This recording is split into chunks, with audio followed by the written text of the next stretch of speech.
Hello viewers, तो मैं आपसे सम्मुख आज फिर उपस्थित हुई हूँ और आपसे फिर मैं ये करबद्ध अनुरोध करती हूँ कि प्लीज़ सब्सक्राइब कीजिए, लाइक कीजिए, शेयर कीजिए, कमेंट कीजिए और मेरा उत्साहवर्धन कीजिए। तो आज की जो मेरी अभिव्यक्ति है वो किसानों को लेकर सर्वप्रथम है।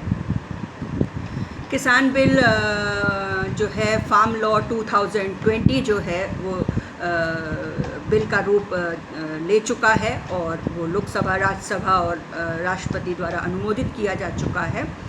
तो उस पे लेकर किसानों में बहुत ज़्यादा विरोध है। किसान लोग जो हैं स्पेशली एक वर्ग किसान का जो कांग्रेस समर्थक है वो जो है इस बिल का विरोध कर रहे हैं। तो पंजाब सरकार ने जो है वो सोनिया गांधी के पंजाब में कैप्टन अमरिंदर सिंह की सरकार है, तो सोनिया गांधी के आदेशों पे जो है कि ये निर्णय लिया गया कि विधानसभा का एक विशेष सत्र बुलाया जाएगा और जो केंद्र सरकार द्वारा कृषि कानून बनाया गया है उसे जो है वो निरस्त करेंगे। तो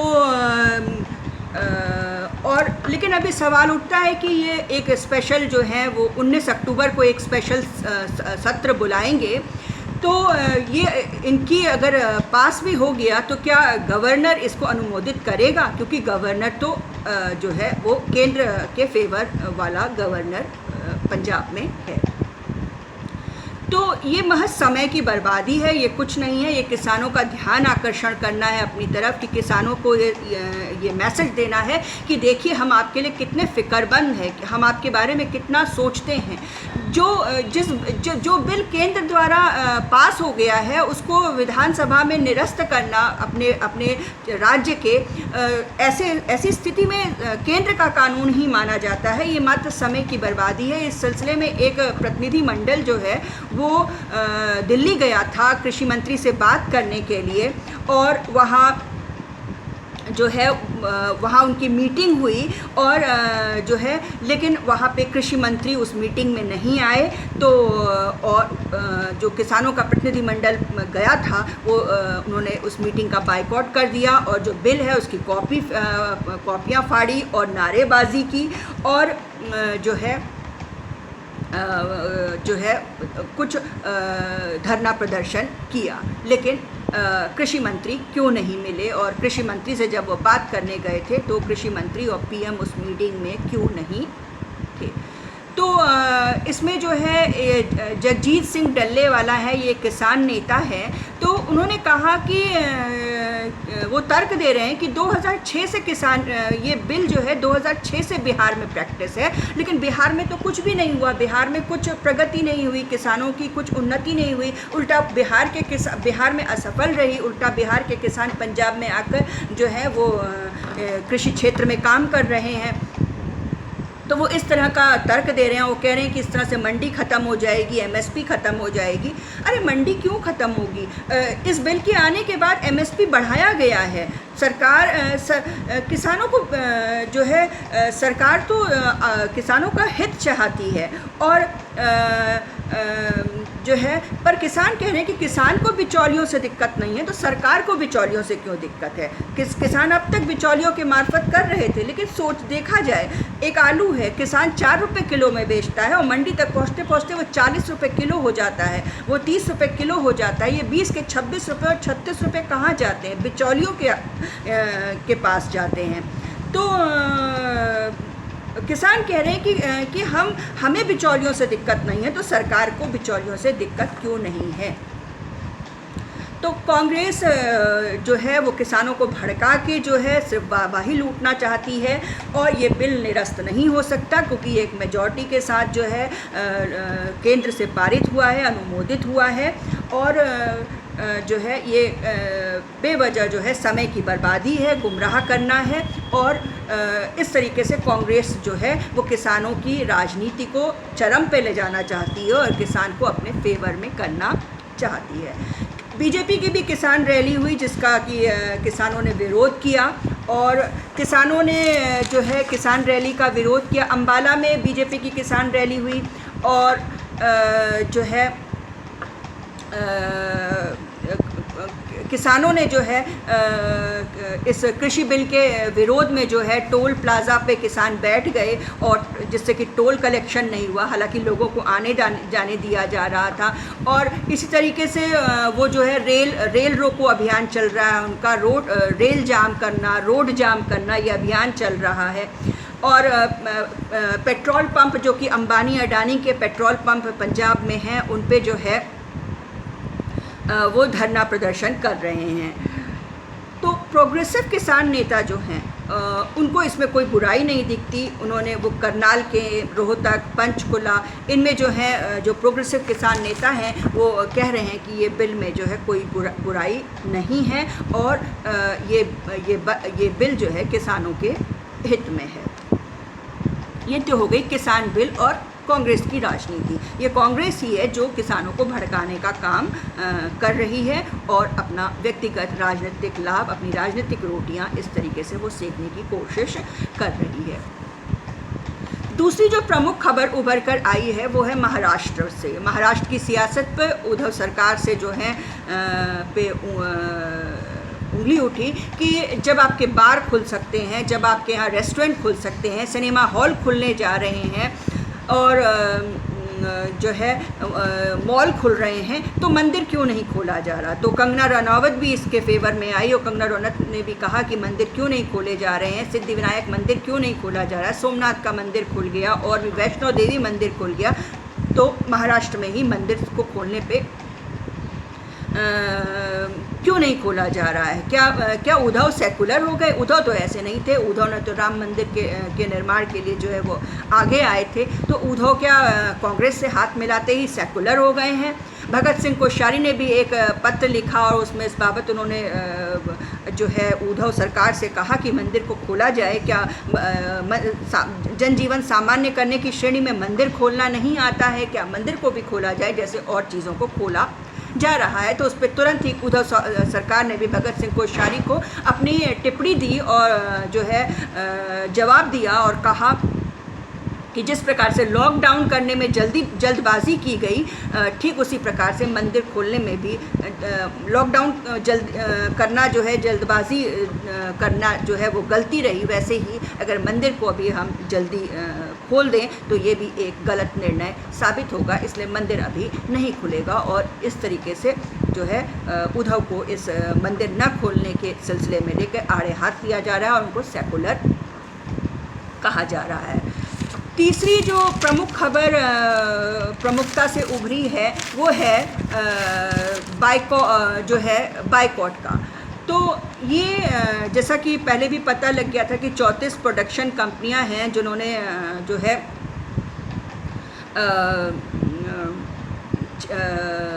मुकदमा ठोका है, लेकिन ये चीज़ तो अलग बात हो गई। एक चीज़ जो हो रही है बॉलीवुड में उभर के आ रहा है कि बॉलीवुड का बाइकॉट नाइटमेयर, यानी कि उनका जो एक दुस्वप्न है बाइकॉट का, ये बहुत सता रहा है। क्योंकि मिर्ज़ापुर 2 जो है वेब सीरीज़ आई अली फैज़ल की, ये वही अली फैज़ल हैं जो शाहीन बाग में गए थे और सीएए का विरोध किया था।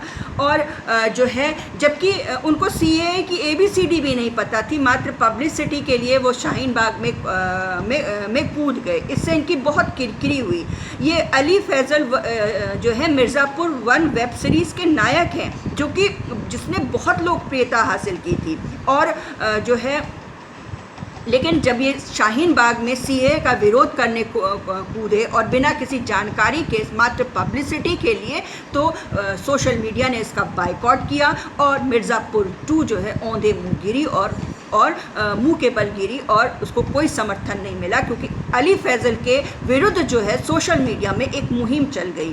तो सोशल मीडिया और तिस पर जो है अली फैज़ल का तुर्रा देखिए। वो उन्होंने जब मिर्ज़ापुर 2 रिलीज़ होने वाली थी उसके बाद पहले उन्होंने कहा कि हम सोशल मीडिया के मोहताज नहीं हैं, हम कलाकार हैं, हम अपनी कला की खाते हैं। और इस टाइप की जो है उनकी कहने का आशय था, हम सोशल मीडिया नहीं तय करेगी कि लोगों ने क्या देखना है और क्या नहीं देखना। लेकिन ये सिद्ध हो गया कि सोशल मीडिया ही तय करती है कि लोगों ने क्या देखना है और क्या नहीं देखना। सोशल मीडिया अगर ज़िद पे आ गई तो किसी को किसी को भी ज़मींदोज़ कर सकती है, किसी को भी मुंह के बल गिरा सकती है, किसी को भी औंधे मुंह पटक देती है। और यही मिर्ज़ापुर 2 का हुआ। सड़क 2 का भी बाइकॉट किया गया जो है क्योंकि सड़क 2 का भी प्रोमो का डिसलाइक ग्राफ बहुत बढ़ गया। अब इसके विपरीत हम देखते हैं कि दिल बेचारा को दिल खोल के जो है सोशल मीडिया ने प्रमोट किया और उसका परिणाम हुआ कि जो है दिल बेचारा जो है बहुत लोकप्रिय हुई और बहुत ज़्यादा उसने हिट साबित हुई। तीसरा है, अब लक्ष्मी बॉम्ब रिलीज़ होने वाली है। ये अक्षय कुमार की फिल्म है, लेकिन इस फिल्म को लेके जो है अक्षय कुमार बहुत डरे हुए हैं। कारण क्योंकि उनकी पत्नी ट्विंकल खन्ना ने जो है वो 59 वीड मिलने पर जो है रिया चौधरी के पास 59 ग्राम वीड मिला था, जिस पर उन्होंने उसको जो है उस पर भी उसको मासूम कहा था। और जो है अक्षय कुमार ने उसके विरोध में एक शब्द नहीं बोला। तो अक्षय कुमार को ये डर सता रहा है और उन्होंने स्पष्टता कह दिया है कि हाँ जो है बॉलीवुड में ड्रग्स का प्रयोग धड़ल्ले से होता है। और जो है उनको क्योंकि ये डर सता रहा था कि कहीं सड़क 2 का और मिर्ज़ापुर 2 का जैसा ही उनका भी हराश ना हो जाए। केबीसी हो गया, केबीसी का लोगों ने बहिष्कार किया। केबीसी का टीआरपी ग्राफ बहुत ही नीचे है। वजह साफ है कि सोशल मीडिया में इतने एक्टिव रहने वाले अमिताभ बच्चन को जो है सोशल मीडिया ने बाइकॉट किया, उनके विरोध में बोले कि अमिताभ बच्चन का बाइकॉट करो। ये इतने बड़े सदी के महानायक हैं, इनका लोग अनुकरण करते हैं। इन्होंने ड्रग के विषय में एक बात भी नहीं बोली। जब बॉलीवुड में कचरा साफ, बॉलीवुड की गंदगी के साफ करने की बात आई तो उन्होंने बॉलीवुड की गंदगी के बारे में एक शब्द नहीं बोला। वो जो ट्विटर में, ब्लॉग में अमिताभ बच्चन सक्रिय रहते हैं और कुछ ना कुछ अपनी देते रहते हैं। सबसे ज़्यादा सोशल मीडिया में अमिताभ बच्चन खामोश रहे। सोशल मीडिया में इस बात की बहुत थू-थू हुई। सोशल मीडिया में अमिताभ बच्चन की इस बाबत जो है उन्हें बहुत आड़े हाथ लिया गया और कहा गया कि अमिताभ बच्चन का बाइकॉट किया जाए। परिणाम क्या हुआ? केबीसी का लोगों ने बहिष्कार किया। केबीसी की टीआरपी बहुत ही लोएस्ट स्तर पर है। उसके बाद बिग बॉस आया, बिग बॉस की ओपनिंग हुई। बिग बॉस की ओपनिंग की टीआरपी इतनी कम गई जितना अभी तक कभी गई नहीं। वजह सलमान खान ने क्या किया? सलमान खान ने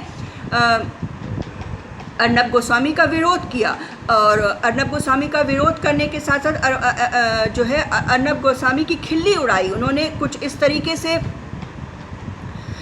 जो है प्रोग्रामिंग की जिससे ये इनडायरेक्ट रूप से जो है वो अर्नब गोस्वामी का पे वो जो है छीटाकशी कर रहे थे, उनकी हंसी उड़ा रहे थे। जबकि सोशल मीडिया में जो है अर्नब गोस्वामी को बहुत ज़्यादा प्रमोट किया जाता है। अर्नब गोस्वामी सोशल मीडिया की बदौलत ही इतने ज़्यादा उनका ऊपर हैं। वो इतने बिंदास इसीलिए हैं क्योंकि उनको सोशल मीडिया का उनका समर्थन मिला है। सोशल मीडिया का एक बहुत बड़ा वर्ग अर्नब गोस्वामी के साथ है। और अर्नब गोस्वामी भी देशभक्ति, हिंदुत्व, राष्ट्रवाद इन सब की राजनीति करते हैं और इनके तहत बोलते हैं और इसीलिए जो है वो इतने सोशल मीडिया में लोकप्रिय हैं और सोशल मीडिया उनका समर्थन में रहती है। कॉफ़ी विद करण का 7th सीज़न करने की करण को हिम्मत नहीं हो रही है। वजह यही कि वो मुंह के बल गिरेंगे क्योंकि करण भी जो है drug Sushant Rajput murder mystery में जो है मर्डर केस में जो है वो नेपोटिज्म को लेकर बहुत ज़्यादा लाइमलाइट में आए थे और वो बहुत नेपोटिज्म को बढ़ावा देते हैं और वो उनका ड्रग कनेक्शन भी देखने को आया था। कपिल के शो में सलमान खान में गेस्ट बन के आए तो वहाँ भी उन्होंने अर्नब का मजाक उड़ाया और परिणाम इन सबको तो बॉलीवुड का नाइटमेयर हो गया है सोशल मीडिया कि कहीं सोशल मीडिया उनका बाइकॉट ना कर दे। सोशल मीडिया ने बाइकॉट किया। फिल्में, सीरियल जो भी हैं सब औंधे मुँह गिरते हैं और वो गिर रहे उनकी टीआरपी लगातार कम हो रही है। तीसरा जो प्रमुख चीज़ उभर के आ रही है वो है जो है बिहार की राजनीति। बिहार की राजनीति बहुत गरमाई हुई है। बिहार की राजनीति में एक नया चेहरा आया है, एक मिस्ट्री गर्ल आई है बिहार की राजनीति में, हाईली क्वालिफाइड और बहुत ही नई पीढ़ी की और बहुत ही नई पीढ़ी की बहुत ही अलग ही नई शैली से राजनीति कर रही है। ये है पुष्पम प्रियम चौधरी। ये पुष्पम प्रियम चौधरी जो है विनोद चौधरी की बेटी है। विनोद चौधरी जेडीयू से एमएलए रह चुके हैं और वो उनकी बेटी हैं। लंदन से पहले उन्होंने लंदन से पढ़ाई की, पूना में पढ़ाई की, पूना से लंदन गई। वो लंदन से में उन्होंने डेवलपमेंट की स्टडीज़ की और डेवलपमेंट पे स्टडीज़ के बाद उन्होंने जो थीसिस लिखी, पीएचडी की, उसमें भी बिहार की पॉलिटिक्स पे ही उन्होंने अपनी थीसिस और पीएचडी लिखी। तो वो लौट के वो अच्छा खासा अपने कैरियर के बहुत ऊंचे मुकाम पे थी। वो अपना कैरियर को छोड़कर जो है बिहार की राजनीति में कुछ माह पहले जो है वो सक्रिय हुई। वो मिस्ट्री गर्ल के नाम से जानी जाती हैं बिहार की राजनीति में और वो एक चुनौती बनकर जो है बिहार की राजनीति में बिहार के कद्दावर नेताओं के सम्मुख एक नए कॉन्सेप्ट को लेकर एक नई पीढ़ी की नई सोच के साथ आगे आई हैं। वो जाति की राजनीति नहीं कर रही हैं, वो कर रही हैं डेवलपमेंट की राजनीति। वो उन्होंने अब पढ़ाई भी डेवलपमेंट की, लंदन से उन्होंने पढ़ाई डेवलपमेंट पे जो है उन्होंने बहुत ही लंदन के हाई फाई कॉलेज से जो है उन्होंने डेवलपमेंट पे जो है पढ़ाई की है। और वो उनका मकसद ये है कि उन्होंने सबसे पहले जब वो बिहार में आज से 6-7-8 महीने पहले कूदी तो उन्होंने बिहार एक फ्रंट पेज पर विज्ञापन दिया कि बिहार की मुख्यमंत्री जो है सीएम जो है वो आ रही हैं बिहार में जो है पुष्पम प्रियम चौधरी। और इस तरह से करके उन्होंने एक खलबली मचाई और वो बिहार की राजनीति में उनका आगमन हुआ।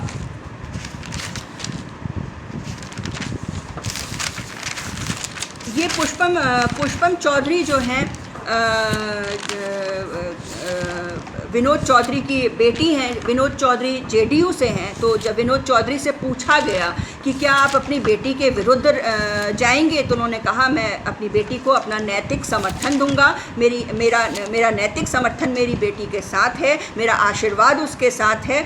और लेकिन मैं जो है जेडीयू में से ही रहूँगा। मैं जब तक जेडीयू मुझे स्वीकार करेगी मैं जेडीयू में रहूँगा और मेरी जेडीयू के प्रति पूरी निष्ठा है और मैं जेडीयू के लिए चुनाव प्रसार कर रहा हूँ।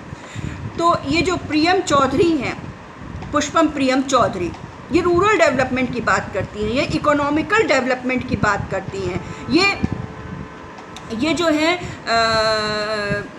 बिहार की 2 सीटों से खड़ी हो रही हैं। एक जो है मिथिला से और मगध से। मिथिला के दरभंगा से खड़ी हो रही हैं और मगध के जो है पुष्पमपुरम से वो खड़ी हो रही हैं और ग्राउंड वर्क कर रही हैं। और इन्होंने अपने वस्त्र भी अलग रखे हैं।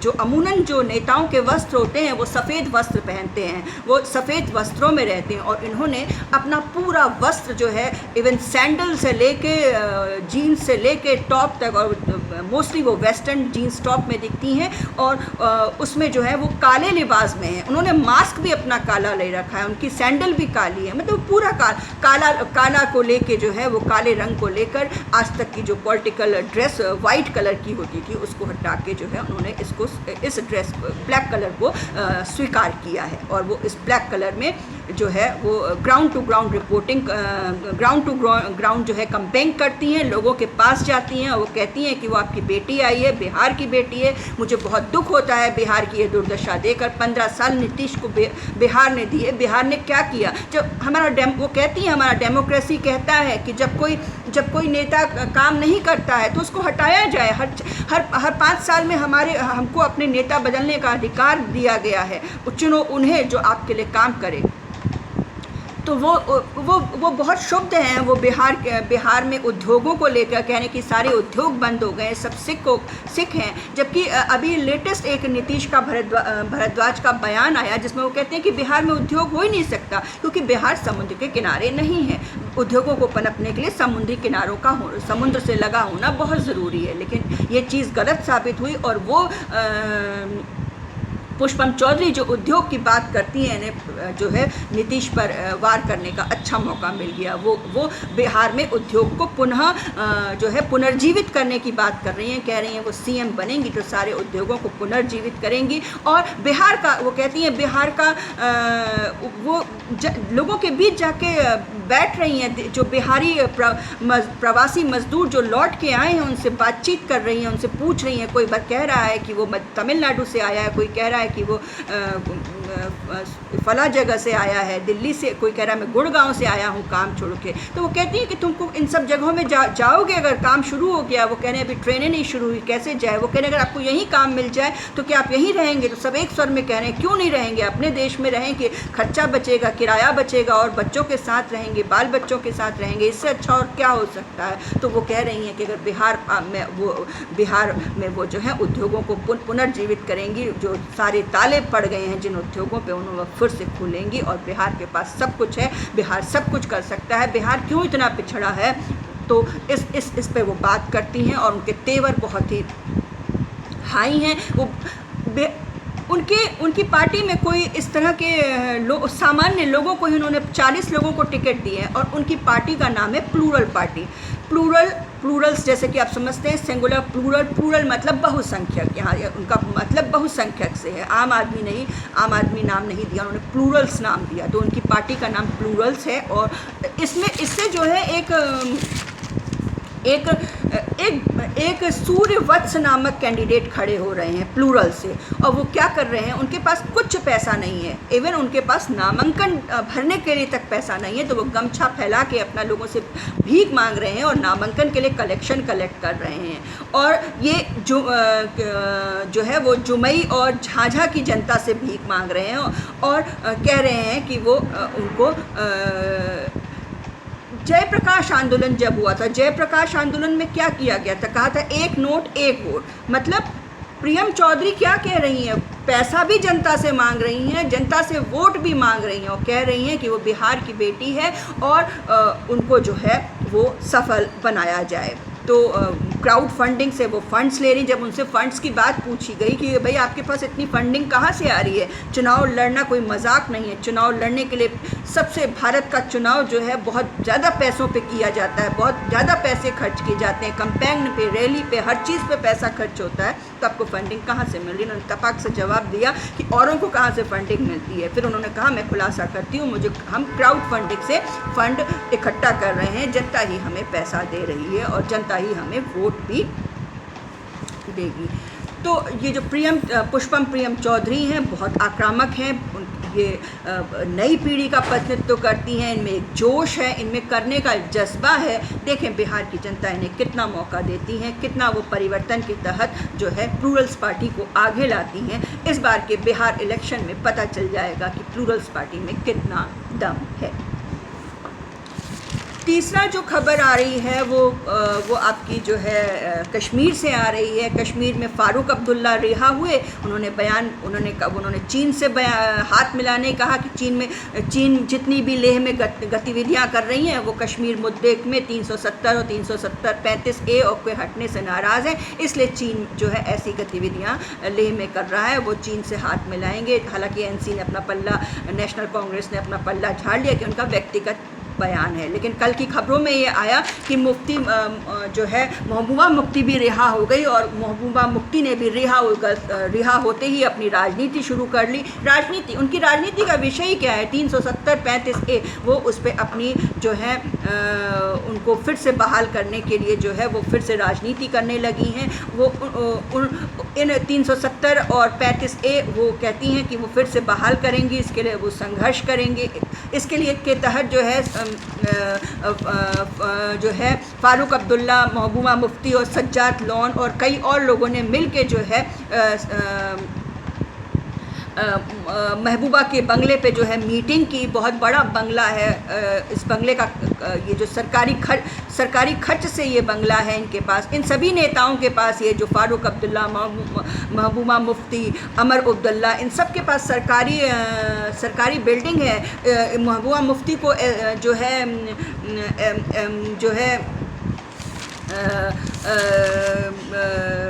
इन लोगों को सरकारी तनख्वाह मिलती है और महबूबा मुफ्ती को सुरक्षा मिलती है, SDF सुरक्षा मिलती है जो है सरकार की तरफ से, और ये लोग देश के विरुद्ध इतना जहर उगल रहे हैं और कश्मीर में फिर से जो है कश्मीर को पुनः वही कश्मीर चाहते हैं, वो वही 370 जहाँ पे हो 335A हो, यानी कि वो दोहरी नागरिकता का समर्थन कर रहे हैं, वो कश्मीर के लिए अलग कानून का समर्थन कर रहे हैं, जबकि जो है हमारी जो मुहिम है एक देश एक राष्ट्र एक कानून की है, और जो है एक देश एक नागरिकता की मुहिम है, उस पे जो है वो राजनीति करना महबूबा ने और अमर अब्दुल्ला ने शुरू कर दिया है। इन्होंने एक अलायंस भी बना लिया है, ये लोग गठबंधित हो गए हैं इस चीज़ को लेके, और उन्होंने गठबंधन कर लिया है और इसके लिए वो संघर्ष करेंगे। यानी कि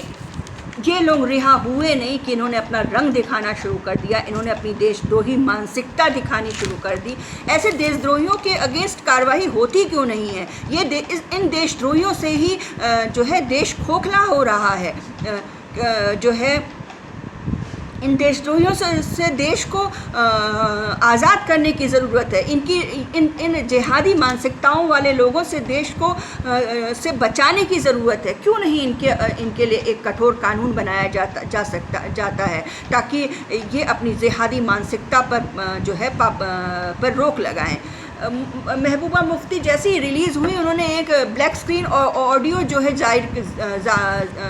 जो है ट्वीट किया, और इसमें उन्होंने अपनी फिर से वो इस ट्वीट के ज़रिए वो कहने लगी कि वो फिर से 370 और 35A को बहाल करेंगी, और वो उन्होंने अपना रंग दिखाना शुरू कर दिया, अपनी दुकान चलाना शुरू कर दिया, अपनी रोटी सेकनी शुरू कर दी, और अपना असली चेहरा दिखाना शुरू कर दिया। और ये तो हो गई आपकी किसानों पे बात हो गई, कश्मीर पे बात हो गई, बॉलीवुड के नाइट वेयर पे बात हो गई, पुष्पम प्रियम चौधरी पे बात कर दी, और महाराष्ट्र के मंदिर पे हमने बात कर ली कि मंदिर क्यों नहीं खुल रहे हैं। अभी एक चीज़ और है, तनिष्क का लव जिहाद।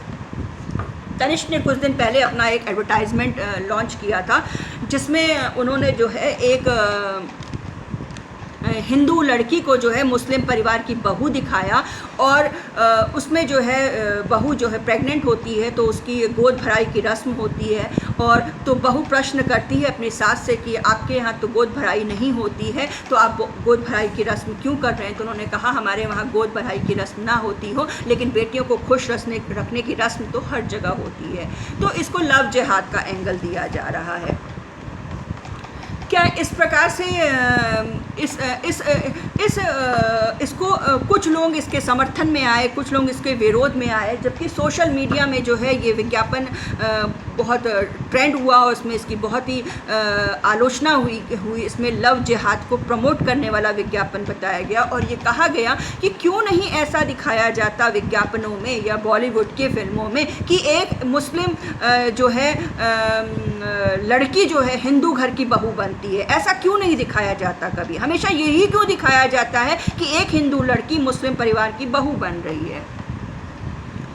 और कुछ जो है मेरी जो अपनी राय है कि ये विज्ञापन वाले, ये फिल्मों वाले ऐसे कंट्रोवर्शियल विषयों को उठाते ही क्यों हैं? ऐसा कंटेंट लेते ही क्यों हैं अपने विज्ञापन में? क्यों क्या और कंटेंट्स नहीं हैं? क्या मतलब क्या साबित करना चाहते हैं? ये तो चले थे कि हिंदू मुस्लिम आपसी एकता, भाईचारा व सौहार्द को दिखाने, पर क्या वो सफल हुए? नहीं। जब उनको पता है कि इस प्रकार के हिंदू मुस्लिम विषय, गंगा जमुनी तहजीब के विषय में लिखना बोलना ये जो है वो कंट्रोवर्शियल हो जाता है, तो वो इस तरह के कंट्रोवर्शियल कंटेंट को स्थान क्यों देते हैं? मेरी समझ में तो अभी तक ये बात नहीं आई। एक बहुत बड़ा वर्ग कह रहे हैं कि टाटा ने हार मान ली इतनी जल्दी, और जबकि जो है आपके पार्ले जी और बजाज कंपनी जो है हेटिज़्म के ख़िलाफ़ जो है विज्ञापनों पर रोक लगा रही है, उन चैनलों को प्रमोट नहीं कर रही जो हेटिज़्म को प्रमोट कर रही, और टाटा कंपनी ने इतनी जल्दी सरेंडर कर दिया।